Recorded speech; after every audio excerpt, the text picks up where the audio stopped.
Hello, Ryan. What's up, man? What it is, another day, another dollar.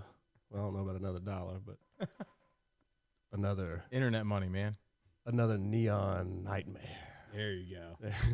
That's what we'll call it. We're basking in the glow of neon light in here. Yeah, well, there is a lot of neon in here. That is one of my things. It just happened. It was a weird thing. I didn't plan for it to be that way. It's pretty fucking cool. It's cool aesthetic, Well, especially with all the old brickwork and everything. No. Well, folks, today we have Atlanta's own Neon Warlords in the house. They're party people. They like to rock and roll. Absolutely.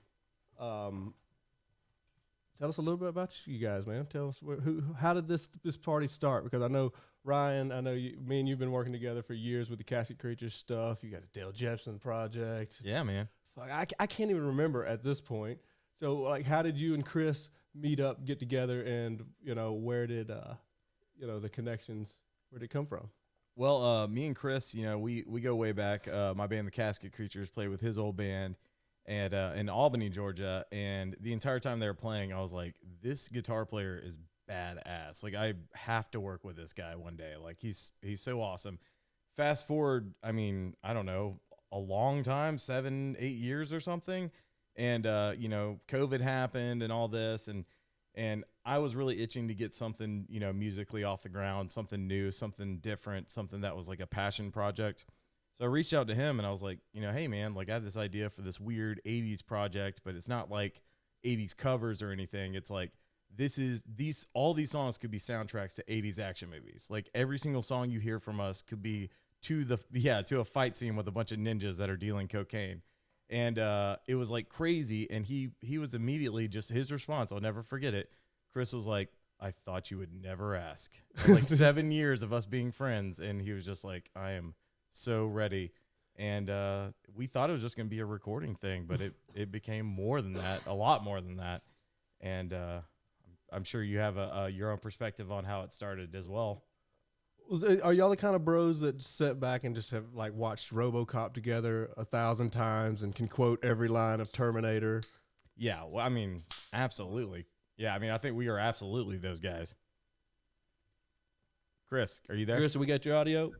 Yeah. Can you hear me? Yeah, let's turn you up a little bit. Yeah. What you think, man?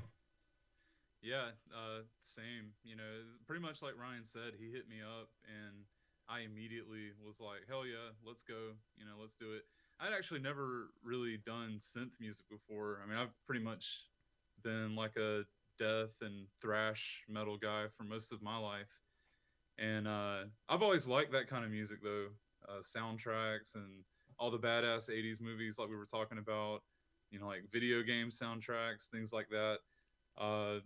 Which a lot of metal that I was listening to, especially like power metal and stuff like that, wasn't really too far removed from that. Yeah, anyway. no, I've jammed with bands in the past and I've been like, you heard like video game metal. I like it a lot. Yeah, exactly. And they always been into that. So when he hit me up about it, it was pretty much an excuse for me to really get like balls deep in some synth and see what's up with it. Yeah, and one thing that's really interesting is when we started out, it was almost going to have this like kitschy, like, which we look ridiculous on stage because we dress like basically like, I think you look pretty fucking awesome. Yeah, like, but it's like some double dragon ass shit. But it's one of those things like when we started, a lot of the songs were kind of going to be tongue in cheek. And then as we started writing, I was like, no, like those songs from those 80s action movies aren't tongue in cheek. They're dead ass serious. Fucking A right they are. Yeah. Like they're, when they're talking about you're the best or you're going to overcome the challenge, like they're being serious about that. And that's some inspirational shit meant for that movie. So that's the kind of direction that we take with it. Cause being funny is not what we're going for. Like this shit is like, it's over the top. It's ridiculous, but there are people that get it. It's like, it's muscles. It's America. Exactly. And it's fuck you. Exactly. And people get it, man. It's pretty funny seeing it catch on. Like people are like, whoa, like this is like, y'all are like Miami Connection, it's some shit like that. So that always makes me laugh because, What kind of reactions are y'all getting from crowds? Are people starting to dress up in anticipation for the shows? Or, is it turn into one of those kind of things? I'm hoping to have Neon Warlords headbands out soon, because I mean the headband is a trademark thing with me and Chris now. But yeah, I mean I'm starting to see a couple people dressing pretty 80s out, and definitely people are catching on, because I think whenever we started, people were like, oh man, oh, what happened to the cast creatures? I'm like, nothing, dude. We still play all the time. It's not a thing like where I have to choose one or the other. And people are realizing that it's like not a side project. They're like, oh, this is something that Ryan, like, Ryan and Chris are just absolutely serious about. Well, that's funny you said it. And I see why people could go that way, because but they would, if they know you though, you have a lot of side projects that are even joke bands. But you still take them pretty seriously. Yeah. The things that the creatures have done in the past, and even this thing, I kind of at first I chalked it up as the same deal, but I knew from the get go that you were taking it serious. Yeah. And listening to the tracks you guys were listening, and listening to Chris's fucking guitar shredding skills and stuff, like this shit's pretty fucking cool, man. Oh yeah. That's the Chris is absolutely. I'll let him speak a lot more on this, but I think Chris is absolutely the edge that. There's not a lot of bands doing what we do, but like Chris is the big defining difference, because Chris is an insanely badass metal guitarist. So you throw that over some like synthy, like, inspirational, like badass, Warriors Path shit. And then you have this guy shredding over it, and people are just like, whoa, what the fuck is this? Yeah, I'll take another spoonful of that. Yeah. Are you playing the same kind of gear and like that you were playing in metal that now they're doing the synth stuff, or did you change your gear up some to like play? It's very similar because I record all of our stuff too. And when I was gigging in metal bands, the biggest metal band that I was in broke up like 4 years ago. So after that, I had played with like some more like regular rock bands and stuff like that. But I got to a point where I was like, fuck this. I'm old. My back hurts. So I had sold like my tube amps and stuff like that. And I had already been recording digitally, with all these awesome amp sims that are out. And I've been into that kind of technology for like a really long time now.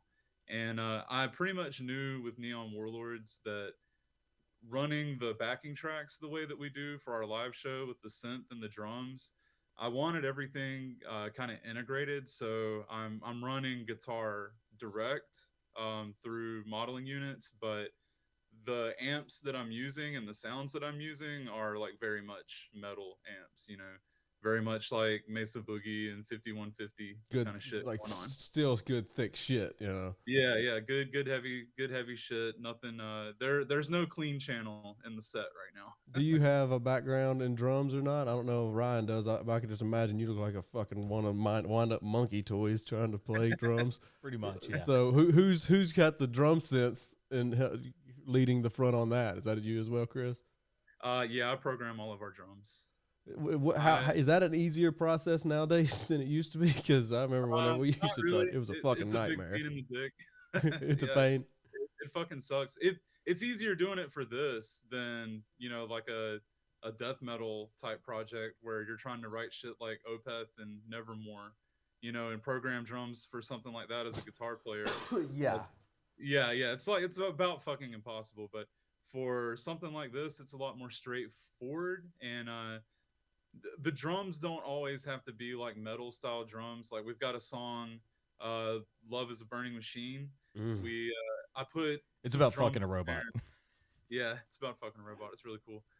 There's a drum pattern in there that I'm not even using like the usual drum samples like everybody's always using for metal stuff like Superior 3 or the Jens Bogren or the that was one of the I was going to get at is like just tone, the fact of doing a synth project, the tone freedoms you have with everything versus trying to be a stickler like in a rock and roll band or a metal band, and they're fucking tweaking microphone placement and just the minutia of that shit. It's like we're creating an atmosphere and a soundscape that's very specific to a certain thing.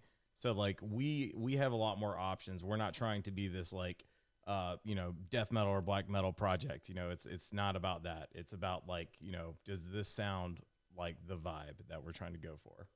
Yeah. And we know, instantly, because we share so much and we talk every day anyway, even if it's not about Warlords shit. But, Ryan will either say, hey, man, I'm thinking about like a title or some words, or he'll send me that, or I'll send him like a 30-second clip of some music that I've come up with, and if it gives us that feeling, then we're like, fuck yeah, let's work on that. But on the same token, there's plenty of stuff that didn't make it to the album, hasn't made it to songs yet. If it's just not working, or if we feel like we're like shoehorning it and forcing that whole vibe, that feeling, then we just kind of put it to the side and move on. And that's worked out pretty well for us so far. Y'all ever have any of those? Well, I mean, you're kind of a newer band, so you don't know if any of that stuff's gonna have its own revival or not, really. Yeah, we don't know yet.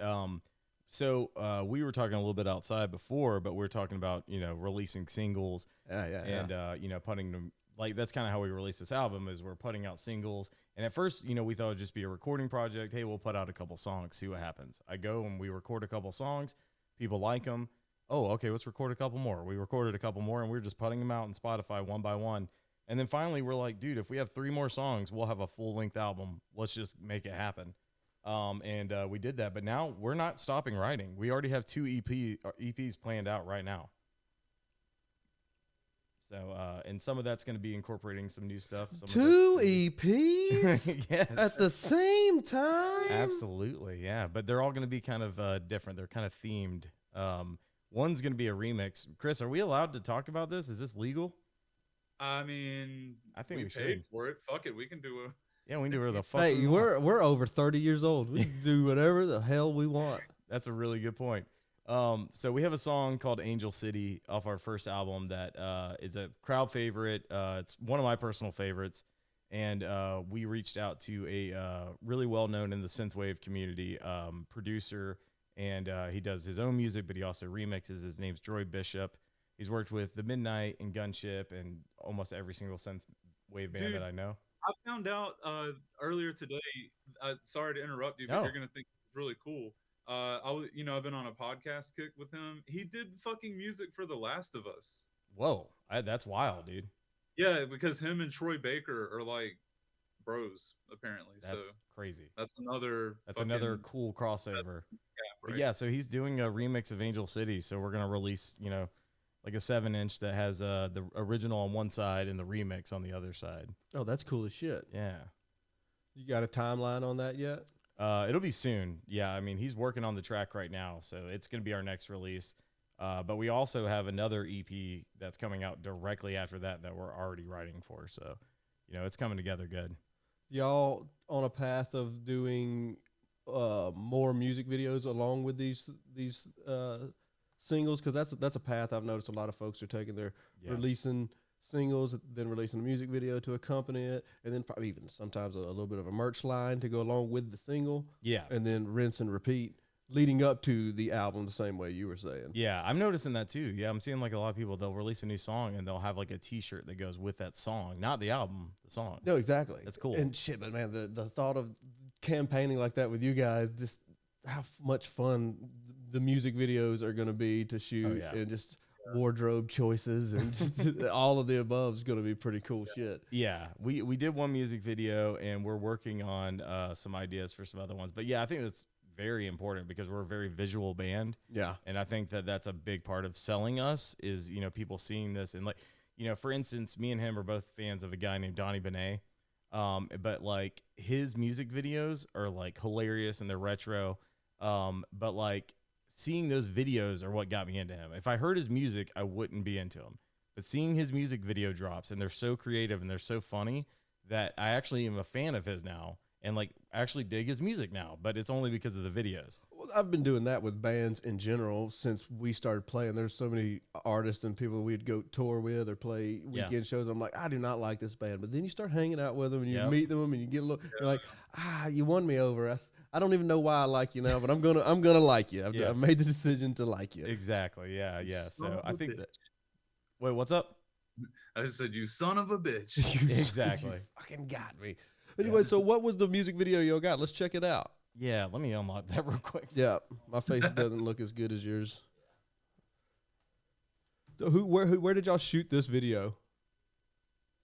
It was in Atlanta. Ryan found it. I live in Albany, so I'm like 3.5 hours away. And Ryan was looking at some studios for us to rent out up there. and he found a pretty cool place, and we were like, yeah, fuck it, let's book it. You know, we got it for like 2 or 3 hours or something like that, and Kevin from Casket Creatures came out and filmed it for us, and we knocked it out in like 3 hours. It's like a warehouse full of studios basically, and we picked the one. Honestly, the room that we picked looked like a early 2000s rap video kind of thing, but it Yeah. worked out really well for us. Yeah, it totally did. And this is like when we started out, we were going like more of like a cyberpunk look with the way we were dressing and stuff. And that's kind of morphed into this like kind of video game aesthetic. But I think that that's just going to keep changing. And I think that that's what's cool about this band. I think that, you know, my goal is to look like a henchman in like an 80s action movie. That's what I want. Yeah, You do. that's awesome. That's not the worst goal I've ever Yeah. heard, for sure. Yeah, absolutely.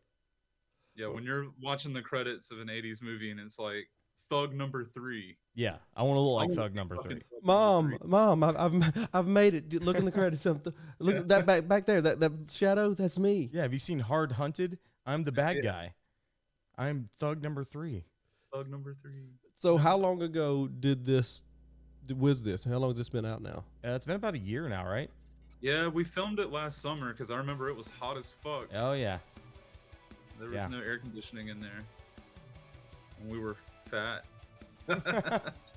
This is the fat days. Yeah. We both been working real hard to get as muscular as we are on our album cover.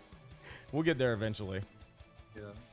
Hell yeah. This studio is cool as shit, though. Isn't it? It really dude. was. It's right down the road from here too.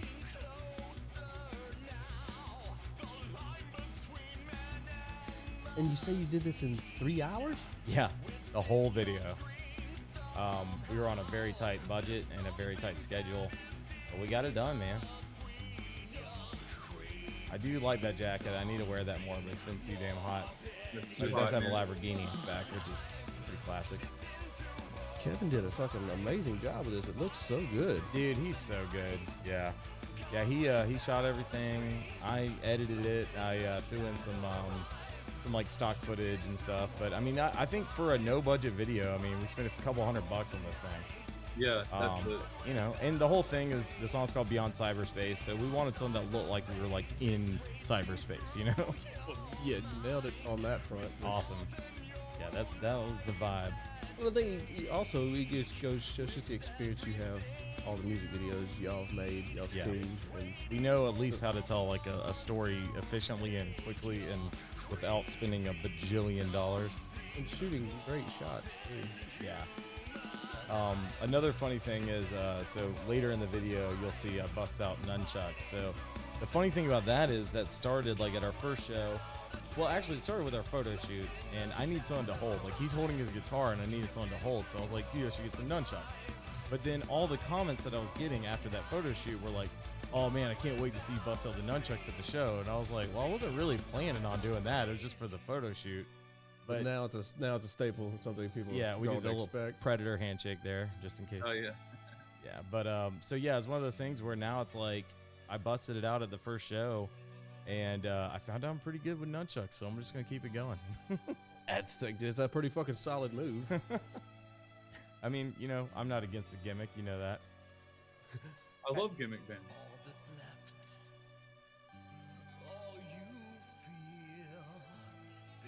I'm never gonna have a band where I just wear jeans and like a damn polo or whatever the hell normal people wear.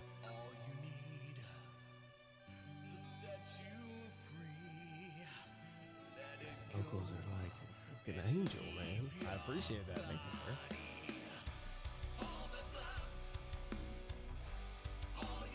And Chris makes me work for it too. He will not do any like pitch correction or anything. He makes me hit the shit. Just keep it. He will Go again. Yep. Go again. He will drive me into the ground to where by the end of the day I can't even speak. Yeah. Sorry. But I'm always glad I did it. I mean, of course.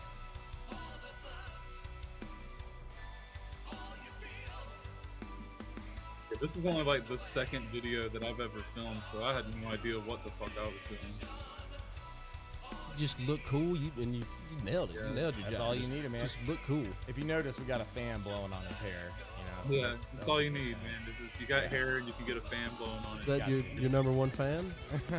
Yeah. At the time, it definitely was. But now we got like at least 10. Oh yeah, that's the nunchucks The coming to nunchuck play here. Fucking playing with gloves. Yeah, that was damn near impossible. Fucking Big J Ogerson over here. Yeah, right. Behind in the background. It's so funny to me too, because like Chris is like obviously a beast, but you know, whenever I'm like sitting there like doing a nunchuck solo, people are like, dude, that was badass. I'm like, that's not badass. The guy playing guitar is badass. You ever have any mishaps and I haven't clock yet. yourself in the head? I haven't yet. I've had Chris has told me that he felt the wind of them. Yeah. I haven't hit him yet. Whose hands are that on the keyboard? Oh, that's stock footage. Yeah, that's just Oh, stuff that's we just- sprinkled in. Yeah, we found some cool stock footage to throw in to kind of sell the cyberspace vibe. It worked perfect because the gloves and the black fingernail polish. Yeah. it worked. That's the president of our Malaysian fan club. Yes, Oh, okay. that's true. Sing Sing. I Yeah. think so. Sing sing. What button did I push? Oh no. It happens with me. But dude, I'm looking forward to the next video. Hell yeah. Yeah. Hell yeah. Yeah, we already got plans for the next one, and it's gonna be elaborate but awesome, and it's definitely gonna involve ninjas. Yes.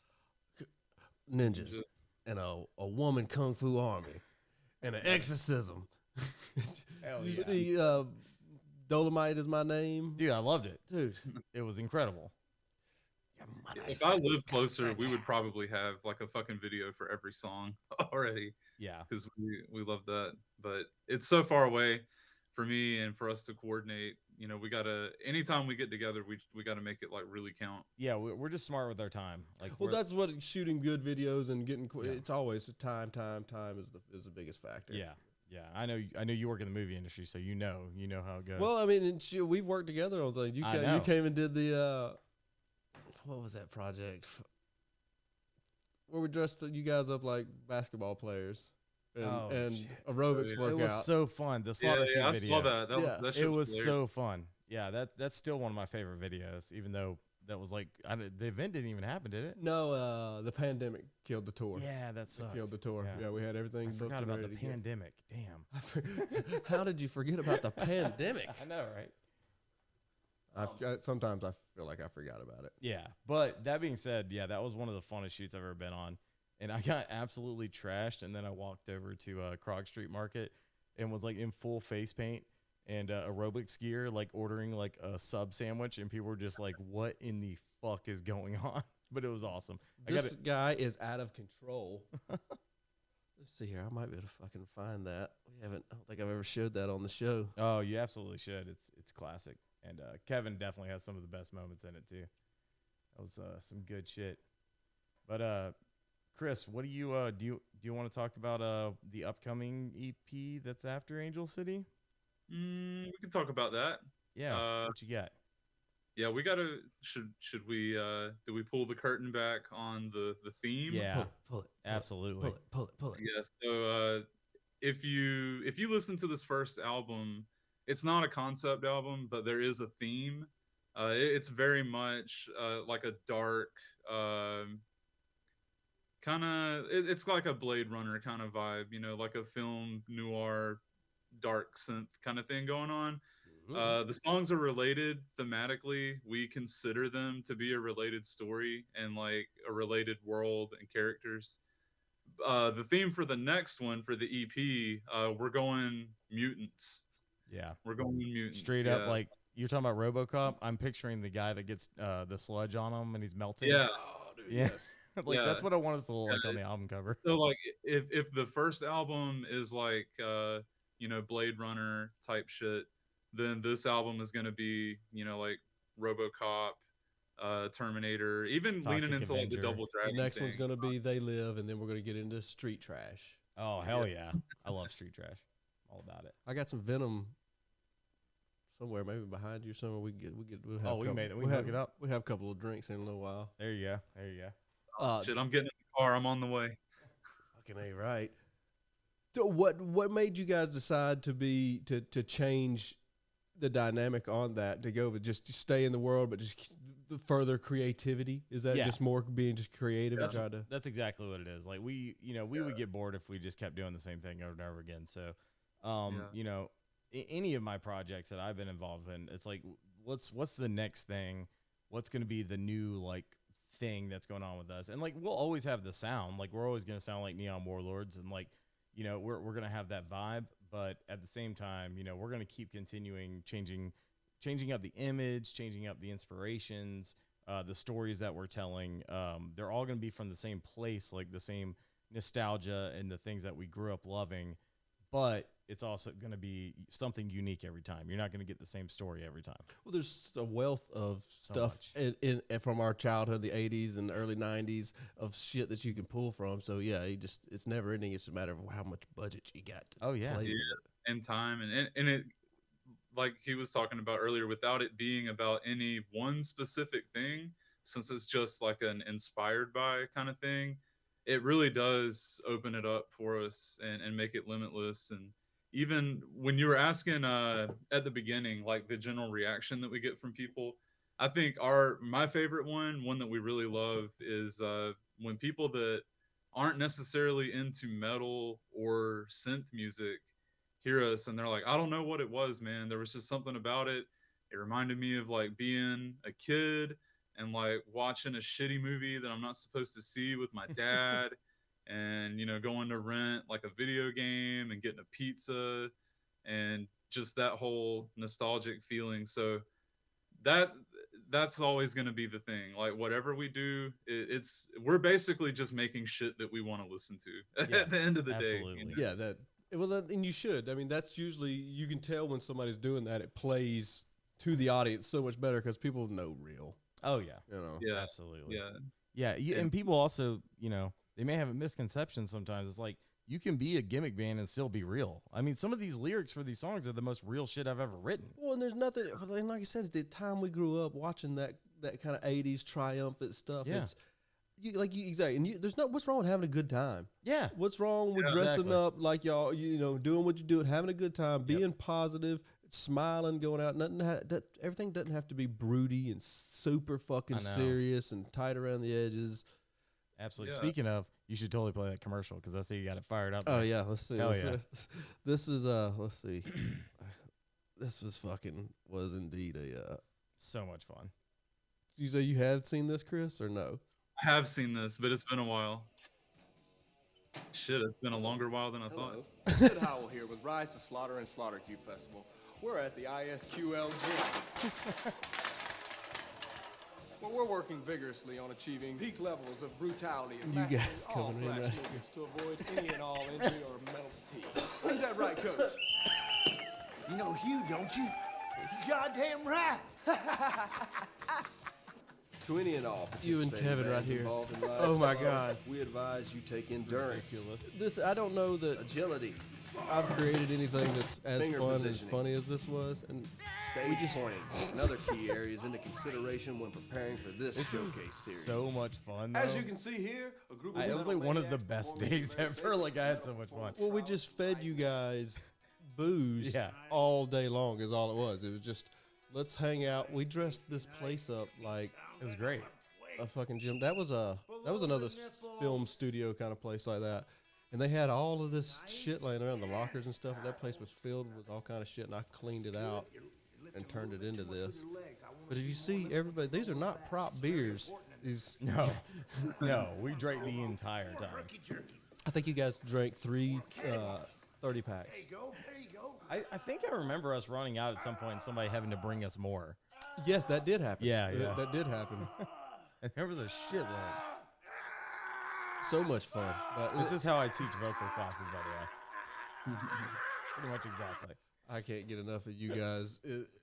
In the shorts, the booty shorts that everybody wore. It was great. That was the first time I had shaved in 20 years or so. Yeah. You had to, though. Like with that wig and that suit, you had to. Well, I was trying to be with Brian Fantana. Yeah. From Anchorman. I nailed it. I nailed it. You absolutely did. Look, Sex Panther right behind you there. Oh shit! Watch out! Hey, it works. Smells like Bigfoot's dick It works 100% of the time. every time. 50% of the time, or 60% of the time, whatever, something like that. So, do you guys have any plans, like Casket Creatures and all that? There's so much potential with Neon Warlords to have its own universe, is what I'm getting at. Yeah. Like, I see a series. That would be fantastic. Like your own, because same as Joe Stryker type thing. Y'all could have done. This band is like 3 years late. Yeah, I know. Because y'all should have been the entire fucking soundtrack for Stryker. I think about it all the time. I'm like, motherfucker. Do you think subliminally that had a little bit of influence on preparing Absolutely. this? I do. Because when doing research for making that movie, me and Kevin were just constantly watching the worst of the worst and the goofiest and the over-the-top movies of the 80s. Like stuff like Miami Connection and all the Andy Sedaris films, Hard Ticket to Hawaii, like it just stuff like that, where I don't know if you've seen Hard Ticket to Hawaii, but a man kills a guy with a Frisbee with razor blades on it, and it's the best kill scene I've ever seen ever. Yeah, good Christian TV. Yeah. But all this stuff definitely had something to do. I mean, it was the reason that I own nunchucks. It's the reason that I own ninja costumes. So, like, I already have a lot of props that we can use for stuff. And, yeah, I think that there's definitely some of that made me want to dive into that world more. And I agree with what you're saying. I think that me and Chris could totally, I mean, just the songs tell stories. We can make those, put those to video and make it happen.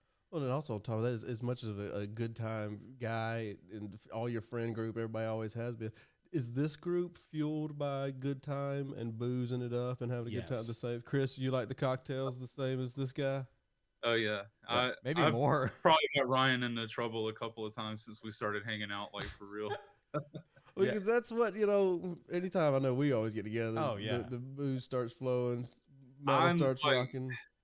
It can be bad for me because I'm one of those people, like I have the fucking Mickey Mantle gene for alcohol. Like I can just fucking, I'm not proud of it, but I can just drink indefinitely, basically. So yeah. You black out and just go into autopilot, just keep. I don't even rocking. black out, man. I'm like completely lucid and fine, and then everybody around me is like throwing up and dying, and I'm like, well, I guess I'll just rest my eyes for a minute. Yeah, the first couple times we recorded, I showed to his house, and he's just got shots ready.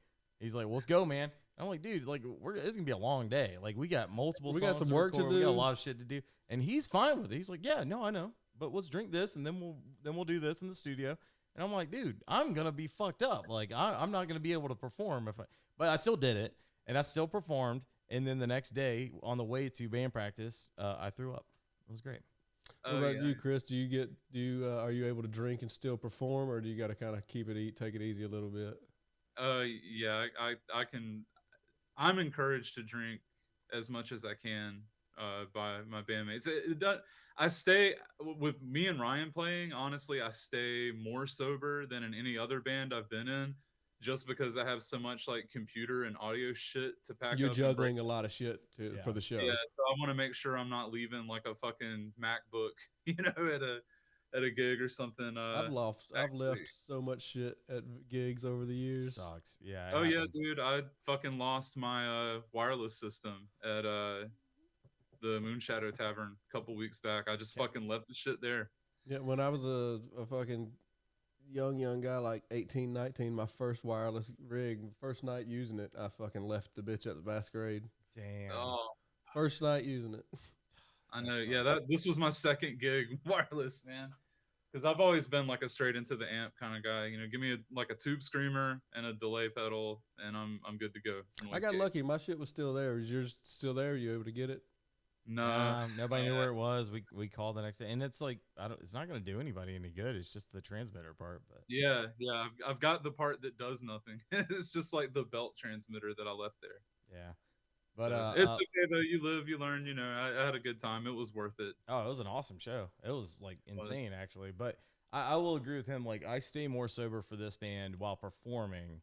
But then the second that we're done, we rage. It's fucking go Yeah. time after But that. it's just because it's new. There's a lot of cues that we have to be on. Like, because if we're not, it's all fucked up. So it's like That makes I mean, Yeah. I don't have that much experience with performing that kind of stuff, but I've dabbled with it and just played with programming and barely got it off the ground. Yeah, so I can definitely appreciate what y'all are going through, because it was a fucking nightmare to not even get it right for me. yeah. So it's one of those things where like we'll have like 3 or 4 drinks, and I usually have a couple on stage, but after the show's done, and like even if I'm playing with Cast Creatures later in the night, I'll just start getting fucking wasted as soon as Neon's done. Because Cast Creatures, I've been doing it so long, even though we have new songs, like I can do that shit like in my sleep. Like I feel I have seen you just in destroy. Casket Creature sets. Your makeup running, you look like a sad panda, and you're fucking just stealing everybody in the front row. If you got too close and you ain't paying attention, thank you for the beer, poof, and just fucking just crush it into your face and just pound it and just keep going. And you're like the happiest sad clown panda I've ever seen in my life. But I didn't fuck up, did I? I don't know. When everybody's partying and having that good of a That's time, true, it that's doesn't true. really matter. doesn't, yeah. It doesn't. I think it's different too doing it like with a full band and you got like a real drum kit behind you and like more people on stage. But when it's just like the two of us All up the there, attention's sometimes on it's you, like, yeah. fuck, man, it's like pretty bare up here. Yeah. Look at those 2 muscly guys that are fucking hammered. Yeah, like I know there have been a few shows where I drank a little bit more just to get through the nerves, because I do. It's very counterintuitive for a guy that's playing lead guitar in a band, but I fucking hate being the center of attention. So, I have to wrestle with that a lot. But if I drink a little, then I don't really give a shit if people are like watching me play guitar. You don't use like the tactic of like imagine everybody in the crowd's naked or anything like that? I don't know, man. There's a lot of dudes at our shows. I mean, so it's one of those things like, I do try to watch my booze a little bit more with this band, but I will say one of the biggest feedbacks we've gotten, like when we started playing, both of us were kind of in our head about, are people going to take us serious because just me and one other guy? Are people going to be like, oh, are y'all going to add a drummer, blah, blah, blah, blah. And almost all the feedback we've gotten is do not change anything like about the lineup. Like keep it just don't add the drummer. Yeah. Yeah. And like that's all the feedback we've gotten. And we were even talking to some drummers and other guitarists and bassists and stuff, just like reaching out to some people. But all the feedback we've gotten is like, it's you and Chris. Y'all are the Neon Warlords. Keep it that way. And the more we play live, the more comfortable we get. And we're adding some, we got this like awesome keyboard stand that's got like these 2 swords mounted on it, and it's got a big NW, and like the more we're doing like that, the less we need other people. Like people are digging what we're doing, and it's easy for us. Like we work together all the time, so it's just like why make it more complicated? Like what's the point? Not making stuff about money by any means, but we've all been doing this a long time, and if it's That's true. If it's a project that works and does well, that's an avenue for you to actually make it count and do something as a musician when you don't have as many people to fucking to make it happen. Yeah, when you're in a band with like 5 or 6 guys, and it's a lot. Like you're like, let's split this $80, bros. Mm-hmm. Yeah, but I mean, you're right. Like he comes down a lot, and he has to pay for, like he usually gets a hotel, him and his wife, and so like there's cost involved. But with it just being 2 people, we're able to actually cover those costs and sometimes make money, which is the first time for any of us. Because anytime I make money with Cast Creatures, it goes right back into the band, which is fine. I don't care, but it is cool. Like you said, it is cool to be able to walk home with $100 or $200 in my pocket and be like, "Fuck yeah, no, fucking rules." It's like, all right, cool. I got the bar tab covered for tonight. Yeah, Let's fucking go. Exactly. Versus the many years we've been like, it only cost me $95. I didn't break 100. It didn't cost me 100. I can't believe it. Which they always call it. I can't leave the house without spending $100 nowadays. Dude, these days, there's no way. Yeah, not even here in Albany. I mean, things are a little bit cheaper down here where I'm at, but it's still, you leave the house and go to the store, go to get groceries, you get like 2 bags of shit, and it's like $98. Like, what it the doesn't fuck, matter. man? What did I do to us? I didn't do any of this. So, speaking of that right there, brings up like good pop culture stuff that's going on. Are y'all at all interested in trying to incorporate any of today's current pop culture into the what Neon Warlords is, if it fits and makes sense, or is this strictly an old school tribute type thing? I mean, dude, if Kung Fury 2 reaches out to us for some music, fuck yes. Well, yeah. No, I mean, I think that there's definitely room for that. There's stuff that comes out all the time, like Turbo Kid. I don't know did you see that one? Turbo Kid rocked. Yeah, shit like that. It's like, that's totally in the vein of what we're doing. I guess the question though, I just talking shit. Yeah. I guess it kind of answers itself. Anything that's coming out now, it is an homage to the old school in itself. True. There's nothing that fits in that world that isn't a nod. Yeah, I think that's accurate. Speaking We're open to it, though. We're open to it. I remember, like last year, when even when Elden Ring came out and we were both playing it, and you were like, and that was a pop culture phenomenon. Yeah, it was a big, and it's definitely super current. And we had talked about writing songs about some of that shit. So yeah, it is wide open. Yeah. So that's exactly what I was meaning. Yeah. Well, it's funny because I missed the obvious one. We wrote a song for the soundtrack of Cyberpunk 2077, which is a new game. But it was for basically they were having a radio station like Grand Theft Auto. You're driving around in the car and you got a radio station. They're doing a radio station where you could submit a song that's in the universe of Cyberpunk, and they would go over the submissions, and somebody would win and get on the radio station. Gotcha. So we wrote a song for it, but the whole song fits in that world that's specific to that game. And it's not on the album. It's just a single that we wrote. We released. Did you guys hear back anything from them? No, unfortunately not. Which sucks. They're fucking lost. Yeah, like it sucks because I think it's one of our best songs. It was one of our best songs, man. It was fucking legit, like for real. Yeah, like we spent a lot of damn time on it. Everything from the music to the lyrics, like everything was like spot on, fits the world.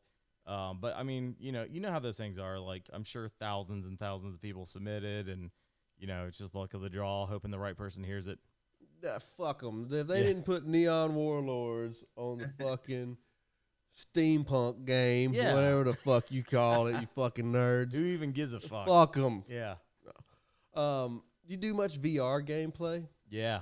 I've recently started messing with mine again. I got a PlayStation when they released it. Yeah.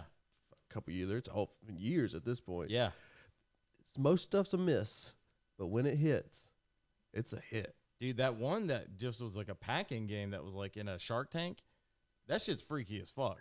Well, more like an experience, not a game. But it was still cool. Like you get lowered down in the Shark Tank and get attacked by a shark. That shit is terrifying. Yeah. Chris, you do any VR shit? I have not gotten into VR yet. That is next on the agenda, though. I've been talking to Ryan about that for like 6 or 7 months now, but it's like anytime I'm about to buy a bunch of game shit like that, I get a bunch of shit for the studio. Well, I'm not a huge gamer. I've played my whole life, especially all the hit games. You play them, but I've never been one to just get really involved in gameplay. But the VR world, like I said, a lot of the games I checked out were just like, okay, that's cool. It's full immersion. But some of the shooting games, there's a game that I got called Blood and Truth. Dude, that one looks awesome. I've seen some footage of it. It looks insane. It's an action movie, right? Yeah, you're John Wick rolling through a Guy Ritchie film. That's awesome. It's pretty much what it is. And the gameplay, you're squatting. It's a fucking workout, bro. You're like squatting behind fake tables and shit in your room and dipping and dodging and so many cool just actions and stuff. That's awesome. Mind blown at just that's the ground level of what they introduced. So that's why I always try to talk to game guys and see if there's anybody who's currently doing it, if it's gotten that much better or not. Because the shit I'm rolling on is a couple years old. Yeah. I got the Oculus Quest 2. But you can also hook that up to your PC. So I played Half-Life Alyx, and that was the jaw dropper. Like that's the one that I was like, oh my god, like this feels more real than real life. And I don't know if you've ever played any of the Half-Life games, but no, I'm not familiar. Face crabs and like all these like creepy things, but like just graphically, it's just incredible. You look at like a city vista, and like you can see everything through. So what's the benefit of hooking it to your computer? You get more processing, more processing. Yep. But do you get This doesn't obviously it doesn't change the display graphics. That's built whatever that has its limitations, I guess. Yeah, So I'm talking my way through that. Yeah. No, so it's got a good display in the Oculus Quest 2. The thing is, like, you have to wire into, so it's a little bit of a pain, kind of like the PlayStation 1. You have to be wired into a console. Mm-hmm. The benefit of the Oculus usually is that it's wireless, so it's all the processing power is in the headset. Can you take it out into the middle of a football field and just run around like an asshole? Yep. Oh my God, that sounds amazing. Yes, you can. Yes, you can. But yeah, so I mean, Alex was one that was like blew me away because there's all these like face crab creatures and stuff, but there's also these ones that are up on the ceiling and they have like little tongues that hang down. And if you walk under it, they'll grab you and suck you up into their mouths, which is terrifying. You off what? Yeah, in VR, that's terrifying. So yeah, you can also do that too in VR. I don't know if you knew that. Oh, that's fun. Dude, what do you think? I unboxed that thing and I was sucking in fucking 5 minutes of opening that thing, dude. But the funny thing is, I was playing that game, and it was so immersive that I had my ceiling fan going in there, and it's a low ceiling, and I was reaching up to shoot one of these creatures up in the ceiling, and I stuck my hand in the ceiling fan. Oh, shit. But for a second, I thought the thing had bit me, and it scared the shit out of me. I was like, ah! Whenever I got mine, I had a boxing game, and it, dude. The Creed or the other one? The Creed, yeah. Yeah, Creed's like really good. Yeah, it's fun, but you better be in shape. You better be ready for it. I'll work you the fuck out. But I took it, and my cousin was playing it, and it was at his house, and he had a big fireplace with a brick surrounding the bottom, big thing, and he beat the shit out of the dude in the game. And then in the virtual world, my cousin decided to be a poor sport and kicked the guy while he was down, and he was barefooted, and he kicked that fucking brick fireplace, and the guy in the virtual world was in the same spot where the fireplace was in the real world. So he kicked the ever living shit out of it, broke his toe, fucking fucked it all up. I've seen people punch TVs and knock them off I've seen walls. people punch kids. Yeah. It's like wild. Yeah, it can be dangerous. They're getting better with the mapping, so the new ones come out and they can map out the room. Yeah, the first time I did that was you walked around with a wand and like painted your room. Yeah. So when you walk up on it, it would be It works okay. Yeah. It was just, once you get I'm fine with even the other one. If it's your rig and you play it enough, you get how to associate with the room and shit. But it's totally fun. I'm looking forward to any more. game developers that are watching this. Hit us up because we are pretty reasonably priced. Probably free if your game's cool and people will play it. Yeah, we'll do it. So hit them up at like Neon Warlords warlords. That's it. That's it. It'll be down. Don't forget it. You heard it here first. The real shit will be in the links for real though. Hell yeah. Hit these. I don't want to bore people with links. We'll bore people with links. Look at that sexy face. Look at his sign behind him. We need to put that on stage, dude. Dude, that is. I was noticing that. Yeah, do y'all? You haven't put it on stage? No, not yet. My wife surprised me with that a couple months ago. Ryan actually knew that I was getting it before I got it, and we've been thinking about a way to integrate it. But I like it so much, and it looks so cool in my studio that I'm like, man. If I take it out, I'm worried it's going to get fucked up.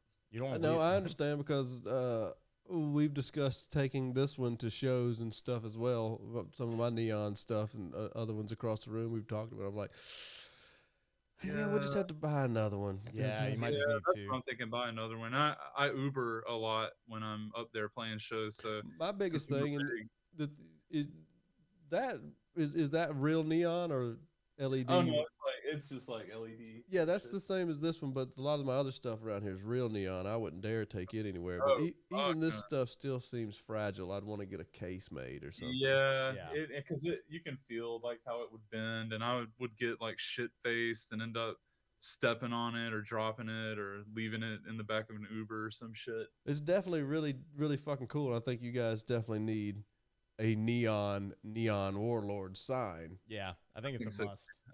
It's time. We talked about that for a while, like getting like some scrims and getting some more signs like that we can put up. And the other thing too, that stuff. I mean, you're great with Photoshop and stuff, so all that's handled. Oh yeah. And the pricing of all that kind of shit now is so much more affordable. Dude, it's awesome. Like, so we had so much stuff on our merch table at our release show. So when we release Take Back the Night, we have tapes, like cassette tapes that you can buy in Sega Genesis boxes. We had vinyl that we were able to get from a company that was doing like small run vinyls. Like that was awesome. Like there's so many options. We got, cheap stickers through Sticker Mule. Like there's so many like cool little hacks now for getting merch. And, bands just have to know about them. And that's the thing. It's mostly just know about it and be creative with your art. Because, I mean, they can print your shitty ass art on there or your really good art. So it depends on how creative you are and how well you've adapted Photoshop. Exactly. Yeah, and Chris had a friend that worked at a video game store that hooked us up with the Sega Genesis cases. Yeah, that's a cool thing. Yeah. That's the creativity part about it that makes the stuff limited edition, cool, collectible. Yeah, exactly. Because, like, nobody's probably going to listen to the tapes. I'm sorry, Chris, because I know you made them all. God damn it. No, people buy them, but as I'll tell people right this, those are for your fans. Yeah. Do not send a fucking tape. I'm looking for which one of my characters. That's Do not wild. send a fucking tape to a fucking person that you're trying to get to promote you or to book you. Oh yeah, no. Do not make me turn into Indiana Jones, a fucking archaeologist, to figure out how to listen to your probably shitty fucking demo. Send me. I've literally had, if I've had one, I've had 100 bands send me and give me tapes, and I'm just like, man, I haven't had a tape player since before you were born, kid. That's crazy. It's always you really young, but guys. But I get it. I see people buying them at shows. I see bands that, and the same thing with vinyls too. Vinyl we sold way more vinyl than we did the tapes. Yeah, I made those fucking tapes by hand. I bought a tape deck and recorded like 25 fucking tapes front and back. And I mean, we sold them. It was cool. I was glad I did it. I'm glad to have them. Fucking you recorded, so you've listened. You just have to listen to all the stuff in real time. How many in the tape deck? How many could you do? Just one at a time? Yeah, it was one at a time. And that's metal, bro. Yeah. DIY is fuck, dude. Yeah. I was like having fucking dreams about flipping tapes and shit, man. How many did you do and how long did it take? We only did 25. Actually, I did the math for it one day because I was talking shit to Ryan about we were coming close to the deadline, and I was like, no, it's cool, dude. I got it. There's 25 tapes. They're 30 minutes on each side. And we had to use both sides because the album was just long enough where it wouldn't fit on one side. So it took in real time hours counting it, jamming, and me like beating the shit out of it and getting it to work. It probably took about 20 to 22 hours worth of actual working on it. So not as bad as you would think. A lot of that I was just sitting there while it dubbed, and I was like playing a game or playing guitar or watching TV with my wife or something. Being that I have to go over when it would pop, I would switch it over, and I have like this shitty tape deck where the window doesn't want to close. So I'm sitting there like beating the shit out of it and screaming at it and shit, but I got through it. God damn it! I was just showing Ryan the same thing. When we were talking about this, made me think the only time I ever did this whenever me and some friends did a Snowblind murder movie back during the pandemic, and I think it was Sean had the foresight. We got these. Dude, they're awesome. I mean, like, VHS tapes made, and they're red. It's red VHS too. Yeah, it looks incredible. Yeah, it's wild the stuff you can find online. Yeah, but they rush ordered them, and the guy who did it, he had the same deal. He had to one at a time record them all and put them on, which was pretty cool. But yeah, I think Sean was the one who came up with the idea for that, to do that. And it's pretty genius for the old school stuff and that old school vibe. Oh yeah, definitely the way to go. Absolutely, yeah. And we even shot like a little, I don't know if you saw it, but we did like a little toy commercial kind of thing on Facebook, and it was like, it looked like one of those old like He-Man commercials or something, but we're advertising the tape, and it was like, buy the new Neon Warlords collector tape, and kind of that's been my whole thing lately with a lot of all my ads seem to all be like a wrestling promo or hell yeah, or the monster truck ad, just $10, just $10. Those awesome. Days are long gone. Did you ever go any of the $10 monster truck days? Way back in the day, yeah. But I remember that was always the thing on every commercial. Just $10. Gotta go watch fucking Bigfoot. Yeah. Oh fuck, dude, Bigfoot was the shit though, man. Yeah. I've always been a Gravedigger fan since day one, even back when Bigfoot was around. Yeah. Fucking respect them, but I was a Digger fucking fan. Bigfoot kicked so much more ass than they do nowadays. Yeah. Yeah. I vividly remember that motherfucker jumping over the dome. Yes. That's awesome. We have a little, well, it's a civic center here, but I'm sure you guys had the same equivalent of commercials up there. I mean, you knew it was coming because it'd be like, Sunday, Sunday, Sunday, the Motor Strip Dragway. Be there, be square for 40,000 pounds of hardcore steel. Like, fuck yeah, I'm pumped. Fucking A, right. The Tampon 200, come on down. Shit was wild times, man, wild times. Me and Curtis, when we were kids, we went and seen Gravedigger hit the wall, knock his wheel off, and broke the wall at the Georgia Dome. Jesus, God that's damn. awesome. That's why they don't have people in the seats for like the first 25 Yeah. seats. 'Cause Pull it back. they don't. It's like wrestling nowadays. Are y'all still wrestling fans? You still watch any pro wrestling or anything? Because it's horrible. Yeah. It's fucking horrible now. And last time I went to the monster trucks, the same thing. It reminded me of watching today's wrestling because it was all the same deal. It was fake then. It's fake now. Same thing with monster trucks. It was all predetermined. But the carnage, the debauchery is missing. It's not the same. Yeah. I mean, You gotta have it. yeah, it's like I still keep up with WWE a little bit. I tried to get into AEW, but I just don't get it, man. It's just not for me. But yeah, you know, I'm still trying to be a fan. It's like anything, like any franchise comes out, you know, like, you know, I haven't seen it, but like Indiana Jones, for instance, it's like, I want it to be good. I don't know if it is, but like I want it to be. And it's the same with wrestling. It's like, I'm a fan, so I want it to be good. And the second that I feel like it's back to the level where I want it to be, I'm going to watch it every week. But right now it's just like, if I go to a friend's event, they're like, we're going to watch SummerSlam. Okay, cool. I go there, hang out, have some beers. More having fun drinking beers and hanging out than I am watching the event. It's the days of fucking who the fuck's that in the rafters? Yeah. Yeah, exactly. That doesn't happen anymore. Yeah. There's nothing that's gonna compare to that. I know. Again. I know. Yeah, and they're pretty much no blood, no carnage. Look at this anymore, fucking Goomba. Amazing. Jeez. Is that a Picasso? I mean, It's more valuable than that. it's so good. Dude. I remember the first day that you saw that in the studio. You were like, dude, what the fuck is that? I was like, that's the "Oh, best painting I've ever fucking seen. Stone Cold and this the whole Undertaker thing? battling in New York. Oh man, burning everything, dude. It's incredible. Yeah, I mean, I'm a big Stone Cold fan. Stone Cold was always my favorite. Stone Cold was just the best on the mic, the best, maybe not the best in the ring, but he's just fucking. I mean, he's an ass kicker. Oh, just fucking he's goddamn Stone Cold. Who's your favorite, Chris? It depends on the era. Like if we're going back to like early 90s wrestling, it was always like fucking Hulk Hogan, Ultimate Warrior. But all time, come on, man, gotta be Macho Man. Like That's a good yeah, one. nobody was more entertaining argue than with. Macho Man. Macho Man, and then when they were younger, or we were younger, and like Saturday morning stuff, and like the heyday stuff, Yeah. the Hulk and Yeah. but I've been a Stinger fucking guy Oh, yeah. since day Yeah, one. dude. Neon Sting was my fucking man. Blonde Sting, and, Oh, yeah. and then Before the crow phase. when he flipped to the crow phase, Yeah, and he had Holy- the black bat. And that was like I said, who's in the fucking rafters? Who's that? Yeah. Who's on the rappers? By God, he cut him in half. Oh, dude, that. And I then did whenever like he joined the NW, when like everybody went heel and Oh, yeah. fucking went to the NWO, that was the best. Hogan dyed his fucking hair. That was so weird. Hollywood Hogan. Spray painting their fucking beards black and Yeah. shit.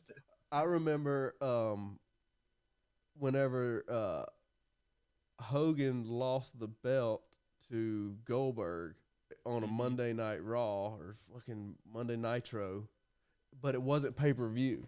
It was here in Atlanta. Oh shit. That's it. And the Damn. whole fucking place was fucking Goldberg, Oh man. Goldberg.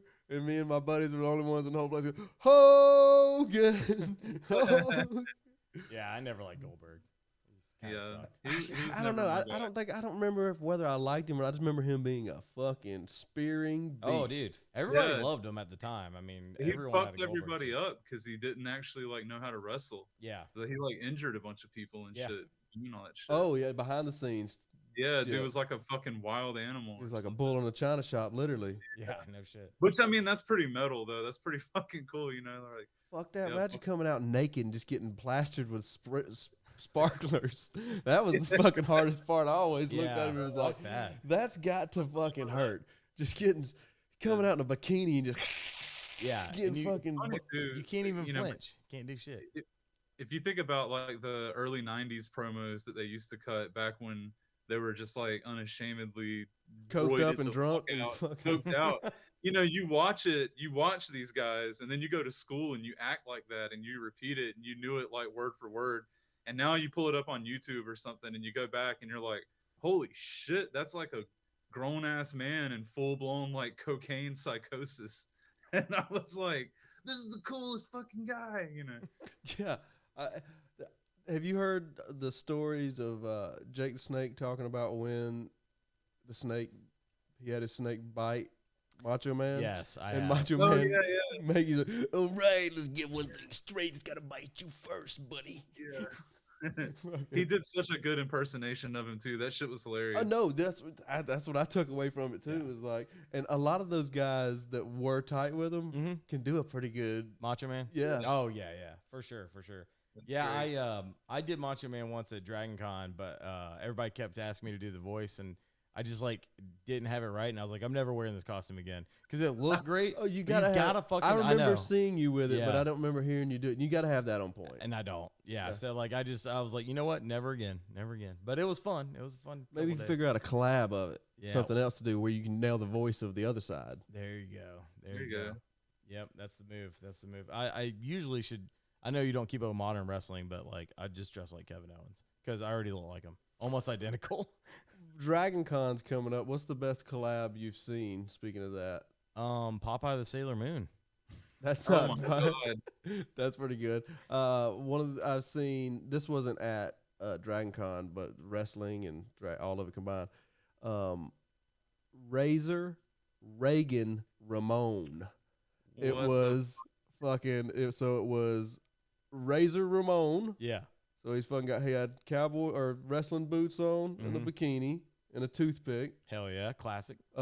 Joey Ramone with a fucking leather jacket and wig. Okay.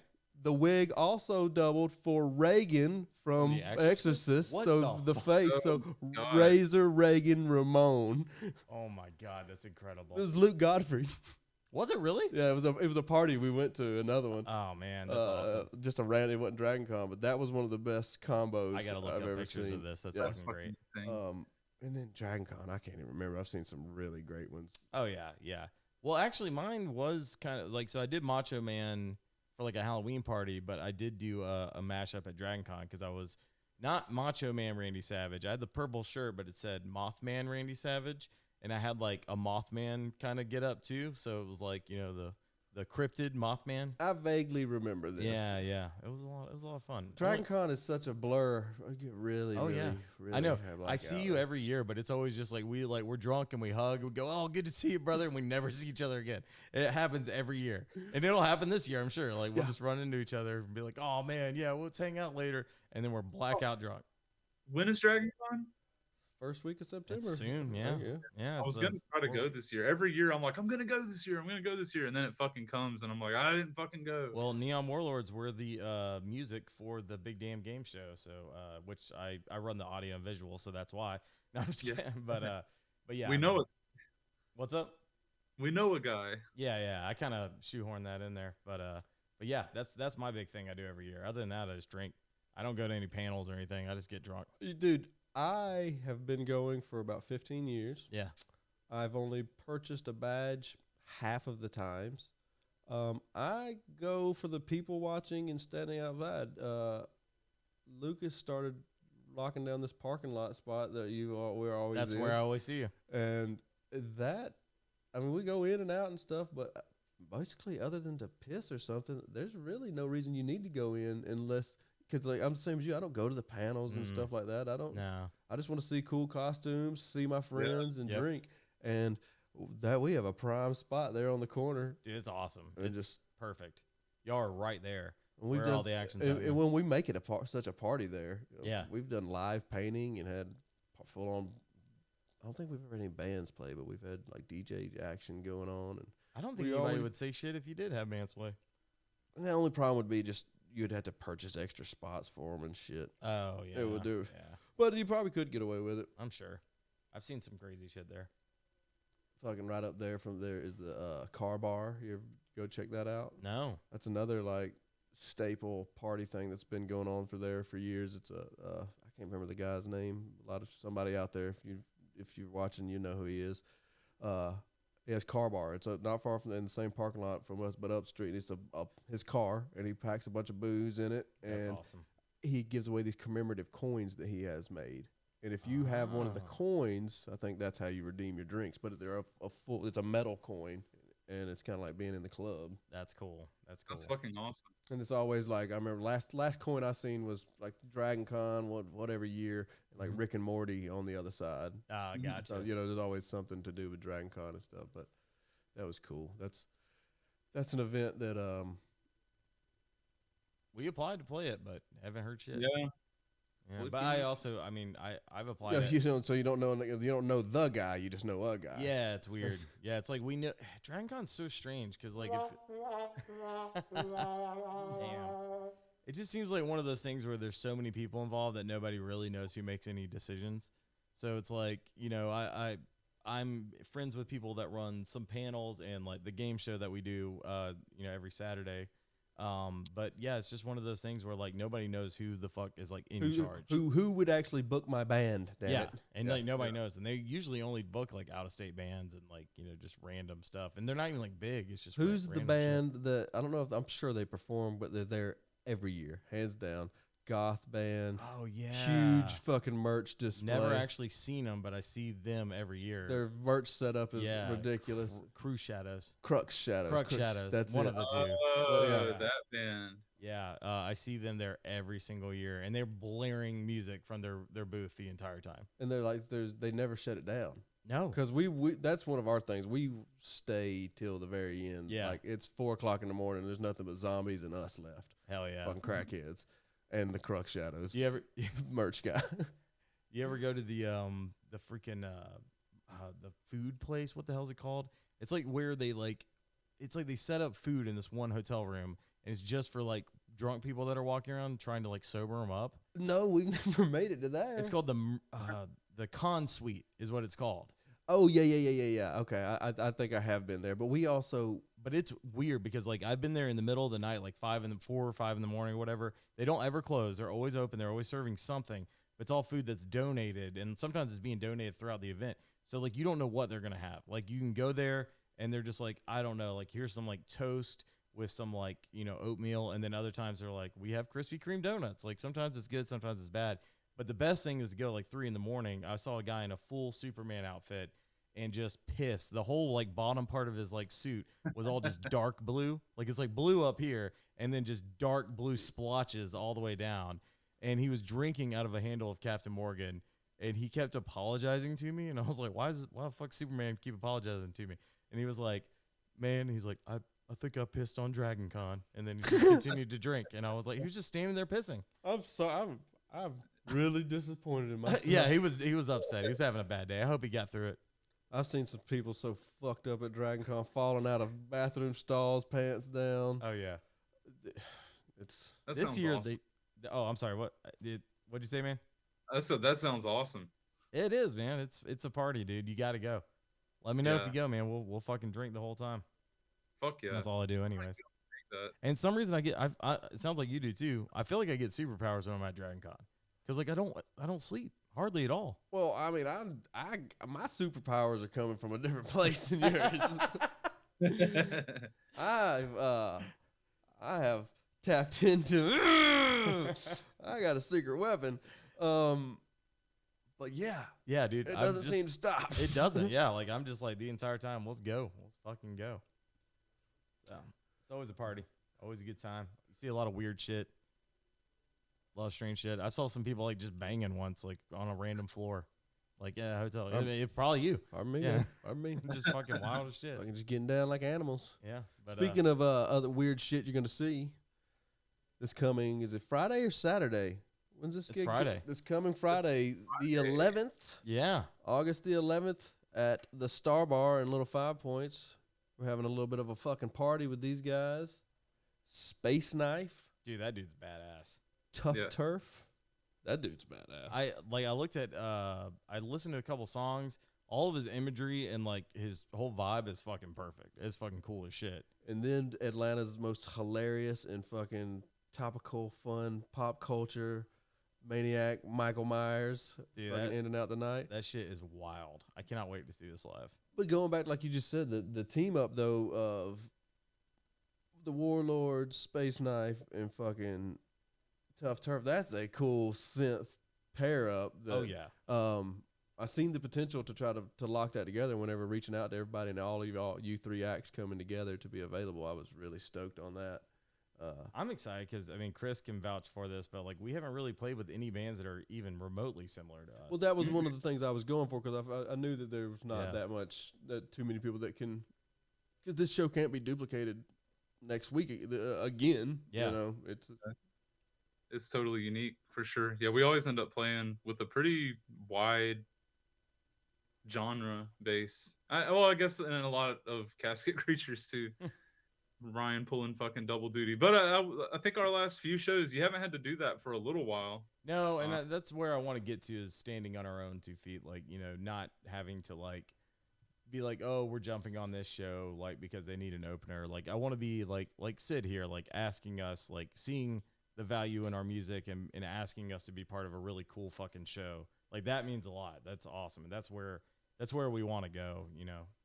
Kind of doing some more like unique shit and like standing. well, that's one of my things. Just with my company in general, when I was younger, booking shows, you just book anything you can and all. But I take pride, and Matthew, we take pride doing stuff and trying to do well curated bills. Yeah. And well paired things that to create a night instead of just a random local bill Yep. that you see so often. And when you're doing and trying to nurture a local scene, sometimes that is the case and something that has to happen. There's only so many acts you can do. But when everybody's paired right and everybody works together as a team, and it seems to work so much better. Yeah, I think it's gonna be awesome, man. We've been looking into the other acts, and like I have a feeling that some friendships are gonna be made at this show, like some connections. I feel like these are gonna be people that we reach out to more often, whether that's collabs or more shows or whatever. I think that it's gonna be a good way for us to meet new people that are like in the same kind of genre as us. Well, yeah, this Space Knife cat, he's cool as shit. Yeah, I love his videos are fucking insane. Yeah, man. Do you recognize them? I do. Yeah. Have you spoken with him? I think I talked to you about him actually. Yeah, I think, because I don't know. Fuck, I don't care. He did it, and it has to be okay. On some, Yeah. those are from sets of Stranger Things. I know. Yeah, that's why they look so fucking. I Like mean, they look amazing. that's how me and him met. We both worked on another movie together. Marvel something we did. I can't remember what it was, but that's how we met and how he got on my radar. And he was showing me those videos, and I was like, wow, man, these are great and just so 80s and so synth and just high budget studios. Yeah, And you spent a lot of fucking money. And then he was like, and he told me, he's like, I did them in between hours on Stranger Things sets. And I was like, that's cool. But then I started thinking about the practicality of just pulling even that. It's like, because, all right, well, you need the full lighting director, somebody here to run all this stuff. You don't technically need permission to make. I mean, you need permission, but Yeah. to pull it off, there's times you can do it, but there's still a lot of people involved to jack this fucking set off and really make it look as cool as y'all did. Yeah. Good for you, man. No, a lot of effort, a lot of work, and I just don't getting. I don't know how he got away with it. Is what I'm getting at. It's I don't awesome. either. It's Yeah. awesome. and the music's fucking killer. I mean, It works together. Yeah, it's. I'm so stoked that he was available to Yeah. play this show because Yeah. like that. And same thing with Tough Turf. Going back, all of y'all stuff is just. If y'all don't make friends, Somebody's fucking up. somebody's asshole. Yeah. and it probably ain't gonna be y'all because I know y'all. Y'all, Yeah. y'all are pretty cool. Oh yeah. And I agree with you. I think there's gonna be good times. Yeah, for sure, man. I've really been looking forward to this one. Well, right on. We'll fucking wrap this thing up. I appreciate you guys getting in and doing this. And Yeah, dude. Chris, Yeah, I man. appreciate you being able to still join us via interwebs. Yeah, from beyond cyberspace, motherfuckers. But anyways, Yeah. fucking this Friday at the Star Bar, 8/11, Neon Warlords, Space Knife, Tough Turf, and the awesome Michael Myers. We'll see you cats then. Come on out.